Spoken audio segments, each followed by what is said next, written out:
Hello friends, आज मैं आप सबके लिए लेकर आया हूँ एक बहुत ही इंटरेस्टिंग सा टॉपिक जिसका नाम है डिटरमिनर।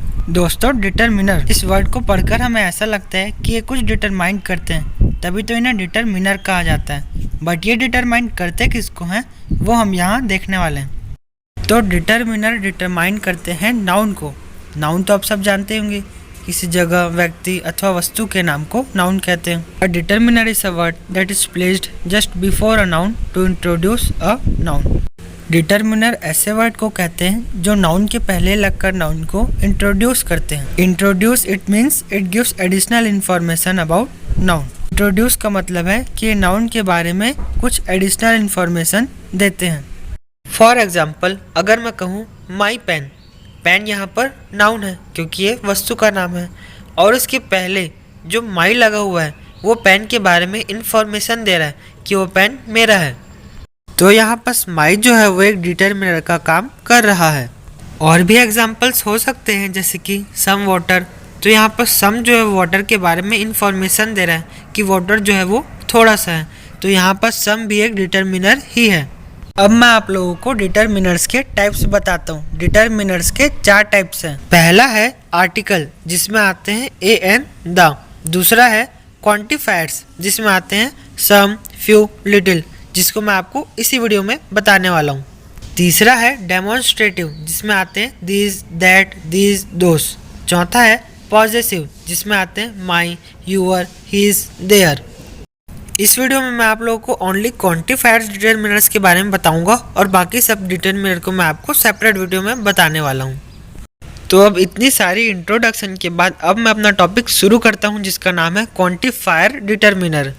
दोस्तों, क्वांटिफायर बना है क्वांटिटी से, और डिटरमिनर मतलब तो आप सब जानते ही हैं, नाउन के बारे में बताने वाले वर्ड्स।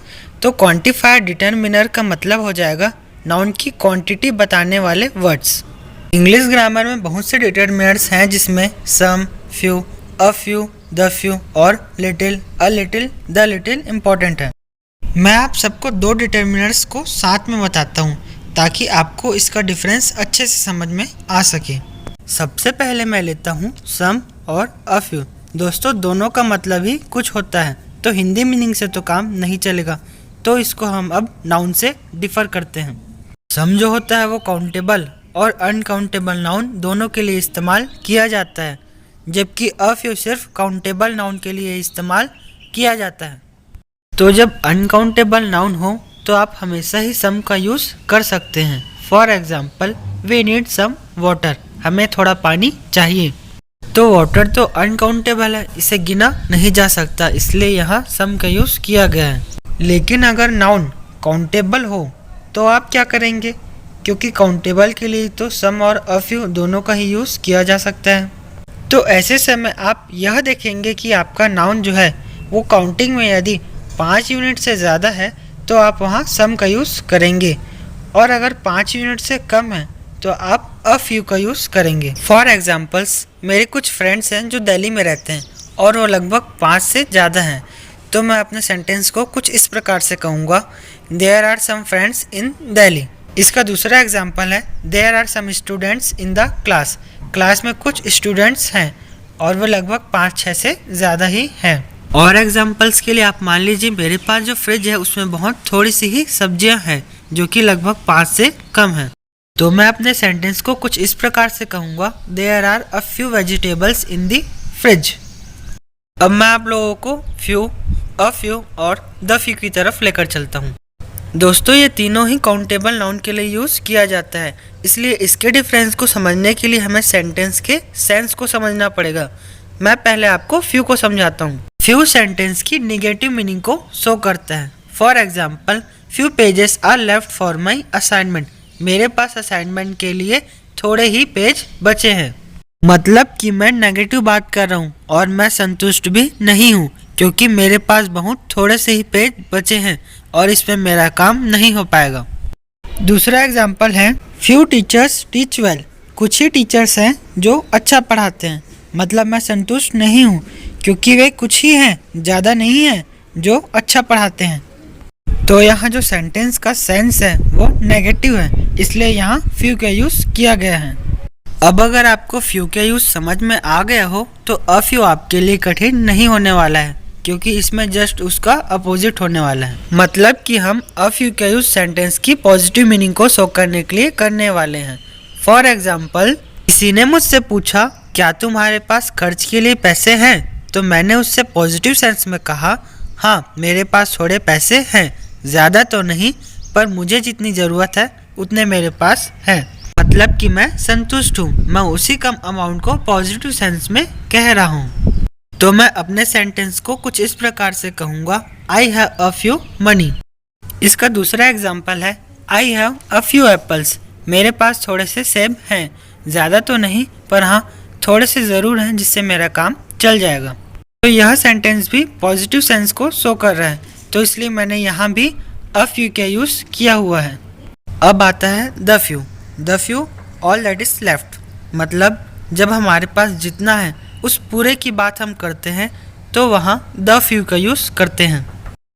दोस्तों द फ्यू ना ही पॉजिटिव और ना ही नेगेटिव होता है, क्योंकि इसमें हम जितना हमारे पास है उस पूरे की बात कर रहे होते हैं। फॉर एग्ज़ाम्पल, अगर मुझे कहना हो कि मेरे पास जितने आम थे वो सारे ख़त्म हो गए, तो मैं कहूँगा the few mango I had is finished.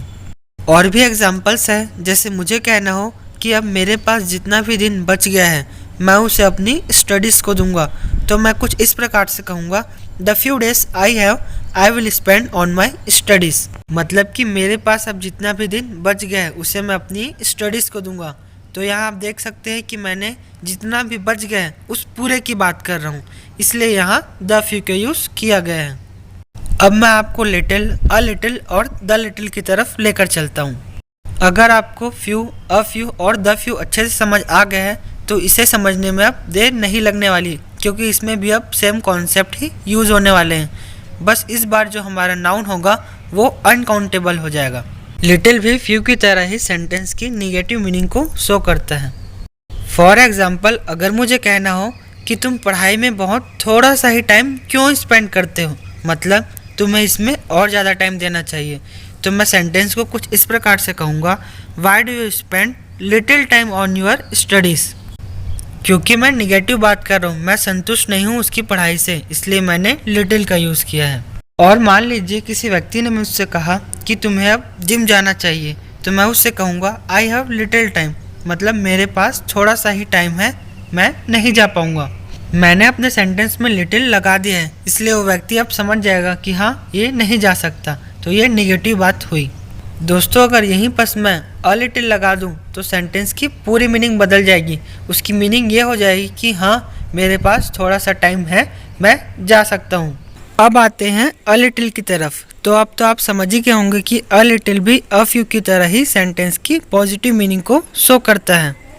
For example, I have a little juice in the glass. मतलब कि हाँ मेरे पास थोड़ा जूस है, इतने में मैं संतुष्ट हूँ।